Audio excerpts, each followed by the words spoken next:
I'm Nick Altmeyer with linkinglewiscounty.com. We're here this afternoon at the Lewis County Fair with Julie Killian, who is the Lieutenant Governor candidate on the Republican ticket for this fall's election here in New York State. And Julie was here this morning participating in the cheese auction and actually ended up as the big cheese winner. I won 20 pounds of amazing cheese from Lewis County, and I'm just so happy to be here today.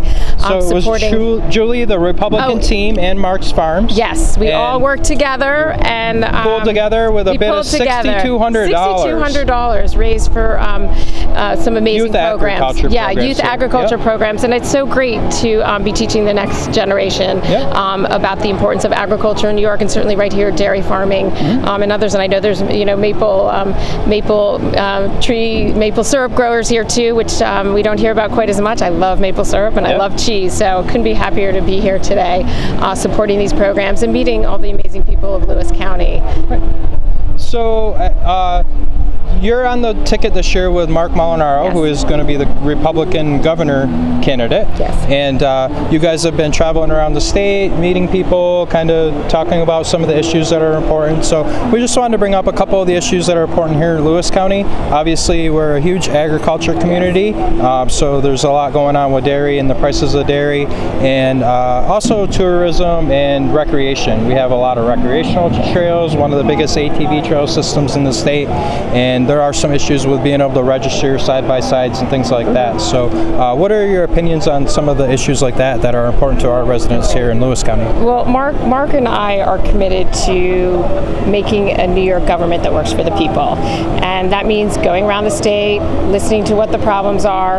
And there's problems across New York State that are very similar. We have to, first and foremost, we have to lower property taxes. And we have a plan that's coming out soon on taxes, but it will include moving Medicaid up to the state level, which will really help here with lowering property taxes. But we also just need the conditions for businesses and people to thrive here, and that certainly means better infrastructure. And there's a lot of other spending that's crowding out, putting money into roads, putting money into sewers, and we're not going to be able to attract new businesses or let our businesses expand if we don't have the necessary infrastructure. So that's really incredibly important. I know I had breakfast this morning with some community leaders, and the issues that came up, the dairy prices, the ATV and UTV permitting, and Mark and I are committed to having the state being a partner with our local municipalities, with our counties, and certainly in this county, dairy farming is incredibly important, but also recreation is important. And I know we talked a bit that there is some permitting problems with the UTVs, ATVs, and I'm told that some people are registering out of state. Yes. So that money for registration is out of state, but then they bring them back here. We're losing that money. And there are other permitting processes that could work better.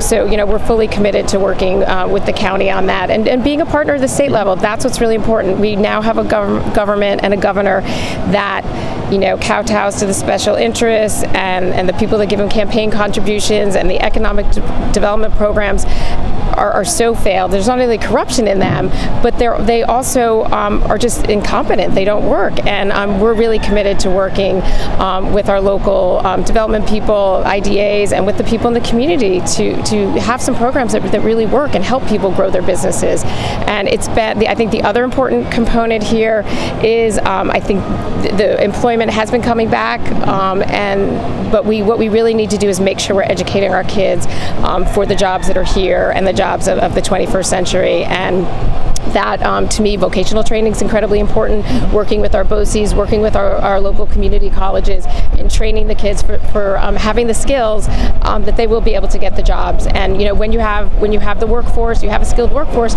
more people will be coming here to bring their businesses. Right. We actually are building a new facility here in Lewis County. I don't know if anyone brought you up to speed on that, but it's a partnership with Jefferson Community College. That's great. Yeah, and then with our local BOCES here, Cornell Cooperative Extension, and they're calling it an extension campus of Jefferson Community College, because I think Lewis County is great. one of the few, I think there's 2 counties in the state that didn't have a community college or any sort of college, so that's something that's added to us this year. As far as, when you're talking about programs and infrastructure and things like that, covering county and local governments a lot, we see a lot of, probably one of the biggest complaints we hear from people is the mandates passed down from the state that are not funded. How would your administration handle things like that if you you guys were elected? You know, I was a local elected official for 6 years, city councilwoman and deputy mayor in Rye, New York. So I know full well the brunt of local mandates that come from the state, and we need flexibility. So I fully understand that, and I know Mark does too, being a county executive. And I don't believe in unfunded mandates. If we at the state are going to make you follow some rules and do some things, then we should be paying for it. And I think far too often we have mandates that don't even make sense. So we really need to bring, Mark and I want to bring common sense to Albany. Well, it was really nice of you to take a moment to speak with us today. Thank you. We wish you the best of luck in the campaign.